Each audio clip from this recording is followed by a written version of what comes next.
Hello everyone.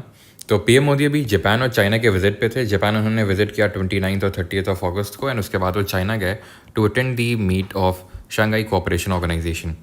तो इस particular video में जानेंगे क्या की टेक अवेज रहे इस पीएम मोदी की जो दोनों देशों की जो यात्रा थी उसमें। तो सबसे पहले अगर जापान की बात करें तो जापान पीएम मोदी ने जो 15th India and Japan annual summit थी उसको लेकर विजिट किया जापान में। 29 और 30 अगस्त को जापान में रहे, और ये जापान में पीएम मोदी की 8th विजिट थी और पहली बायलेटरल समिट थी विद पीएम जो नए पीएम बने हैं, पीएम इशिबा। इस विजिट के क्या की आउटकम्स रहे वो देखते हैं। तो इंडिया और जापान अगले 10 सालों में 8 एरियाज में, 8 क्षेत्रों में trade, security, travel, environment, technology, health, cultural exchange में क्या करने वाले हैं, यहाँ पे जॉइंटली काम करने वाले हैं। Ties between states and partnership between Indian states and Japanese prefectures. Japan is divided into 47 prefectures. A prefecture is just like a state in India. तो मतलब जैसे स्टेट होता है इंडिया में, वैसे वहाँ पर प्रीफेक्चर्स होते हैं। Japan has set a target to invest 10 trillion yen, जो वहाँ की करेंसी है, जो अगर हम रुपीज़ में देखें तो रुपए 60,000 करोड़ के बराबर आता है। ये इतना जापान इन्वेस्ट करने वाला है भारत में अगले 10 सालों में। Both countries signed a new agreement to increase defence and security cooperation भी बढ़ाए जाएंगे साथ ही साथ, और एक एक्शन प्लान यहाँ पर बनाया गया है टू एक्सचेंज 5 लाख पीपल। आपको पता है कि जो इंडिया का डेमोग्राफिक डिविडेंड है वो काफ़ी अच्छा है as compared to Japan. Japan is an ageing population वहाँ पे। तो 5 लाख पीपल का एक्सचेंज होने वाला है अगले 5 सालों में, जिसमें कि 50,000 स्किल्ड इंडियन वर्कफोर्स जो है जापान जाने वाला है। इंडिया और जापान साथ में चंद्रयान 5 जो मिशन है उसको लेके भी साथ में काम करेंगे, जो कि शेड्यूल्ड है लगभग 2027-28 के लिए। जिस मिशन का नाम है LUPEX, lunar polar exploration mission, जिसमें कि इंडिया की स्पेस एजेंसी इसरो और जापान की जक्सा साथ में काम करने वाले हैं। साथ ही साथ एक नया और पैक्ट साइन हुआ है to share low carbon technologies to support clean energy goals, and साथ ही साथ AI that is artificial intelligence, semiconductor, digital public जो सिस्टम्स हैं उसको लेके भी दोनों कंट्रीज़ में कोऑपरेशन बढ़ेगा। उसके बाद दैट इज़ अपनी 2 दिन की यात्रा कंप्लीट करने के बाद जापान में पीएम मोदी चाइना पहुंचे 30th को ही to attend the SCO that is Shanghai cooperation organisation की जो समिट है 25 नंबर की, जो कि तियानजिन चाइना में हुई। पीएम मोदी ने चाइना 7 साल बाद विजिट किया है। 2018 में पिछली बार उनकी चाइना में विजिट रही थी। वैसे तो मोदी और शी जिनपिंग जो प्रेसिडेंट हैं चाइना के, वो पहले भी मिल चुके हैं, बायलैटरल मीटिंग हो चुकी है इनकी। जो कजान रशिया जो पिछला वाला ब्रिक्स समिट हुआ था 2024 का, 2025 का कहाँ पे हुआ, 2025 का ब्राज़ील में, और 2026 का जो अगला वाला होगा वो भारत में ही होगा। फॉरेन मिनिस्टर एस जयशंकर पहले ही पिछले महीने ही चाइना के विजिट पे थे। चाइनीज़ फॉरेन मिनिस्टर जो वांग यी हैं वो भारत आए थे 18 अगस्त को। उनकी पहली विजिट थी सिंस 2020 का जो गलवान वैली जो क्लैश हुआ था उसके बाद से। Besides attending SCO meeting, PM Modi और शी जिनपिंग की बायलेटरल मीटिंग भी हुई। Modi will also hold a meeting with Russian president Putin. जो इस साल की SCO समिट है बहुत इंपॉर्टेंट है। क्यों? क्योंकि आपको पता है कि USA का टैरिफ वॉर चल रहा है। जो हमारे डोनाल्ड भैया हैं वो बार बार टैरिफ की धमकी देते रहते हैं। चाइना पे जितना टैरिफ लगा है उससे अभी कहीं ज़्यादा टैरिफ इंडिया पे इम्पोज कर दिया, लगभग 50% टैरिफ। ठीक है, तो जो अब हमारे जो रिलेशंस हैं वो USA के साथ ऑलमोस्ट, मतलब ये तो नहीं बोल सकते कि बहुत ही ख़राब लेवल पे चले गए, लेकिन हाँ कोई अच्छे भी नहीं है जब से टैरिफ वॉर शुरू हुआ है। और चाइना के साथ रिलेशंस तो वैसे भी USA के सही नहीं रहते हैं। ठीक है, तो काइंड ऑफ दुश्मन का दुश्मन टाइप वैसा टाइप हो रहा है कि वो दोस्त होता है। इस तरह का थोड़ा सा भी यहाँ पे सिनारियो ग्लोबल जियोपॉलिटिक्स में देखने को मिल रहा है। The USA has impose 50% tariff on India, वो तो अभी हमने देखा ही है।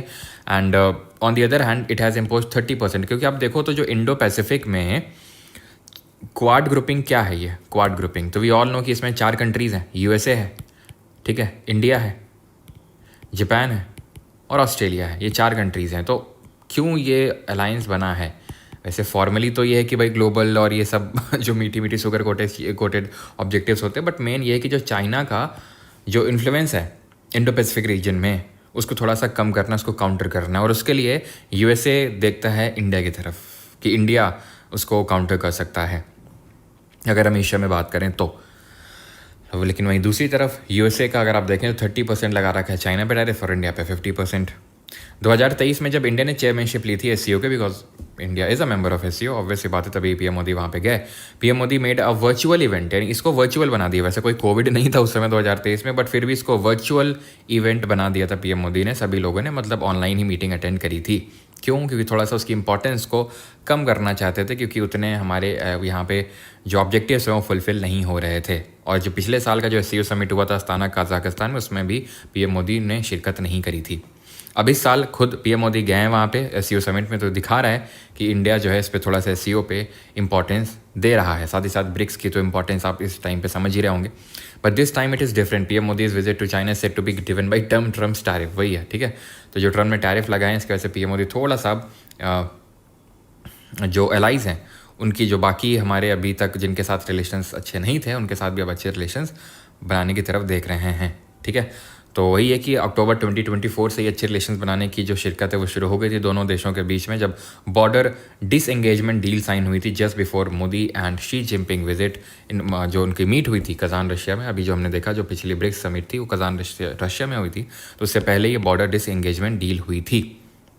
Also, even though India and China have had border disputes like Doklam in 2017, Galwan in 2020, their bilateral trade had continued to grow. Bilateral trade बहुत grow हुआ है। वो बात अलग है कि हमारा ट्रेड डेफिसिट भी बहुत ग्रो हुआ है। मतलब ये है कि हमारे इंपोर्ट्स ज़्यादा हो रहे हैं as compared to exports. India का ट्रेड अगर हम देखें तो 127.7 बिलियन डॉलर रहा है 2024-25 में, लेकिन पिछले साल ये 118 बिलियन डॉलर था। That means it is growing, but it is one sided. मतलब वही है कि ट्रेड डेफिसिट बढ़ रहा है इंडिया का, क्योंकि इंपोर्ट्स जो है हमारे बढ़ रहे हैं, एक्सपोर्ट्स घट रहे हैं। एक्सपोर्ट देख सकते हैं आप 14.5% से घटे हैं, ये आप देख सकते हैं। एंड जो इंपोर्ट्स हैं वो 11.5% से बढ़े हैं, वो आप देख सकते हैं यहाँ पे, ठीक है। As India and China work to improve their relationship, let's not forget our history with China, ठीक है, कि we don't have to go that far in the past to see this, कि भाई ऑपरेशन सिंदूर में किस तरह से चाइना ने हेल्प करी थी पाकिस्तान की by giving the real time intelligence sharing and weapons. China is also reconstructing a massive hydro power dam on the Brahmaputra river. हमें पता है कि जब ब्रह्मपुत्र रिवर यहाँ से निकलती है चेमायुंगदुंग या फिर अंगस्ती ग्लेशियर से, कैलाश मानसरोवर के पास से, तो नामचा बरवर में यू टर्न मारती है। यहीं पे ही नामचा बरवा के पास में ही China is building the largest dam. अभी वहीं पे ही largest dam, 3 gorges dam China में ही, लेकिन उससे भी बड़ा डैम अब वो नामचा बरवा के पास में बिल्ड कर रहा है। और इससे इंडिया को थोड़ा सा कंसर्न है, पॉइंट ऑफ कंसर्न, ठीक है। खासकर जो नॉर्थ ईस्ट वाला पूरा इलाका है, नॉर्थ ईस्ट वाला जो पूरा एरिया है इंडिया के लिए, वो it is a point of concern. As Gautam Bambawale जो कि फॉर्मर इंडियन एम्बेसडर रह चुके हैं भूटान, पाकिस्तान और चाइना में, तो उनका ये कहना है कि China is working towards multipolarity at the global level, कि भाई एक सिंगल या फिर कुछ इक्का दुक्का कंट्रीज़ के पास पूरी पावर ना रहे, वो पावर डिस्ट्रीब्यूटेड रहे, ठीक है, मल्टीपोलैरिटी रहे, ठीक है, सिर्फ पूरा पावर यूएसए के पास ही ना रहे, सब कुछ ना रहे ग्लोबल लेवल पे। बट एशिया में वो चाहता है कि वो यूनिपोलर तरीके से रूल करे एशिया में। तो मतलब वही है कि भाई इंडिया को ग्रो नहीं करना देना चाहता है वो एशिया में, वो खुद मेजर पावर बनना चाहता है। बट अगर हम देखें ग्लोबल लेवल पे तो यूएसए के डोमिनेंस को ख़त्म करना चाहता है। की आउटकम्स क्या है मोदी शी की जो बायलेटरल मीटिंग रही है वो यहाँ पर आप पढ़ सकते हैं, जो उनके द्वारा स्टेटमेंट्स आए हैं वो यहाँ पर कोटेड हैं वैसे तो। But PM Modi and president Xi talked for almost an hour, 1 घंटे के लिए उनकी एक तरह से मीटिंग चली। उन्होंने इतना 1 घंटे बात किया और वहाँ पे जो मेन टेक अवेज थे वो तो सबसे पहला था बॉर्डर स्टेबिलिटी को लेके, जहाँ शी जिनपिंग ने बोला कि world is going towards transformation, India China are most civilised country, no doubt on that, we are the world's 2 most populous countries and part of the global south. It is vital to be friends, a good neighbor and the dragon and the elephant to come together, ठीक है। यानी कि dragon obviously बात है China and elephant India. Economic cooperation, people to people links और resumption of direct flight, इन चीज़ों में भी बात हुई। जैसे अगर हम देखें तो कोविड-19 पैंडमिक के बाद इंडिया से डायरेक्टली चाइना के लिए फ़्लाइट नहीं थी, लेकिन अभी उसको भी डायरेक्ट रिज्यूम कर दिया जा चुका है, ठीक है।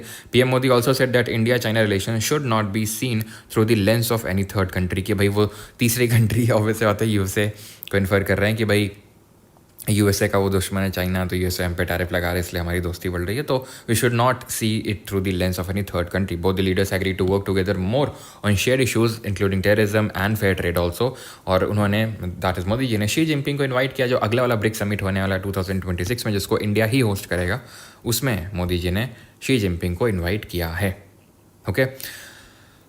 एससीओ को एड्रेस किया एंड एससीओ का मेंबर पाकिस्तान है। पाकिस्तान के जो प्रधानमंत्री हैं, ठीक है, वो भी यहाँ पर मौजूद थे और मोदी जी ने वहीं पे ही टेररिज्म पे फोकस करते हुए अपनी स्पीच दी कि security, peace and stability are the basis of development of any country. लेकिन टेररिज्म, सेपरेटिज्म और एक्सट्रीमिज्म ये किसी भी कंट्री के लिए बहुत बड़े चैलेंजेस हैं और टेररिज्म से ऑलमोस्ट हर कंट्री यहाँ पर आज लड़ रही है, ठीक है। कोई कंट्री, कोई सोसाइटी, कोई सिटीजन इससे अछूता नहीं है, ठीक है, इससे को सेफ नहीं है। Therefore India has emphasised unity in the fight against terrorism. India took to initiative to fight Al-Qaeda and the terrorist organization associated with it by leading the joint information operation, ठीक है, we raised our voice against air financing, I express gratitude for your support in it. जिन countries ने support किया था उस time पे, gratitude express किया था, उनके लिए मोदी जी ने ग्रैटिट्यूड अभी एक्सप्रेस किया। SCO कंट्रीज ऑल्सो कंडेम्ड, जो 22 अप्रैल को आपको पता है पहलगाम टेरर अटैक हुआ था उसको। शहबाज शरीफ जो पाकिस्तान के प्रधानमंत्री हैं वही वहीं पे मौजूद थे। एंड PM मोदी ने प्रपोज किया एक सिविलाइजेशन डायलॉग फोरम क्रिएट करने के लिए, सो दैट वहाँ पर कंट्रीज कल्चर, ट्रेडिशन और लिटरेचर को शेयर कर सकें with in the SCO Nations only. Putin के साथ भी बायलैटरल मीटिंग हुई मोदी जी की, और रशिया यूक्रेन वॉर के बारे में थोड़ा बहुत डिस्कशन हुआ, वो तो फॉर्मेलिटी वगैरह होती हैं। Putin will be coming to India this year in December, यानी कि जो रशियन प्रेसिडेंट है पुतिन, व्लादिमीर पुतिन, वो भी दिसंबर में आने वाले इसी साल में। ठीक है, शंघाई कोऑपरेशन ऑर्गेनाइजेशन की अगर बात करेंगे तो 1996 में 1996 में बना था 5 देशों से मिलकर, कजाकिस्तान, चाइना, किर्गिस्तान और रशिया और ताजिकिस्तान। तब इसको SCO नहीं बोलते थे, शंघाई 5 बोलते थे। जब इसको उज़्बेकिस्तान ने ज्वाइन किया 2001 में, तब इसका नाम SCO पड़ा। पहली समिट इसकी हुई थी शंघाई चाइना में ही 2001 में, बट रिमेंबर इसका हेडक्वार्टर शंघाई में नहीं है। हेडक्वार्टर कहाँ पे ये आप कमेंट में बताएंगे, ये आपके लिए होमवर्क है। India and Pakistan officially joint SCO इन 2017 में, दोनों ने, दैट इज़ इंडिया पाकिस्तान ने एक साथ ही ज्वाइन किया था अस्ताना कजाकिस्तान में। 2021 में ईरान इसका फुल मेंबर बन गया, और प्रेजेंटली इसमें 9 नहीं, प्रेजेंटली इसमें 10 मेंबर्स हैं, बिकॉज जो बेलारूस है वो सबसे लेटेस्ट मेंबर है, 2024 में ज्वाइन किया, ठीक है, 2024 में। तो Belarus is the latest member, और 9 नहीं बल्कि 10 मेंबर्स हैं इसमें, ठीक है। And in 2023 India was the chair of SCO summit, it was held virtually, जैसे भी हमने डिस्कस किया था। कमेंट में आपको बताना है कि SCO का हेडक्वार्टर कहाँ पर है, और इसका जो रीजनल एंटी टेररिज्म स्ट्रक्चर है रैट्स, उसका हेडक्वार्टर कहाँ पे है, ठीक है। एंड आपके क्या व्यूज़ हैं, क्या ओपिनियन है ये जो PM मोदी की विजिट रही उसको लेके, वो कमेंट सेक्शन में ज़रूर शेयर करिएगा। थैंक यू, धन्यवाद।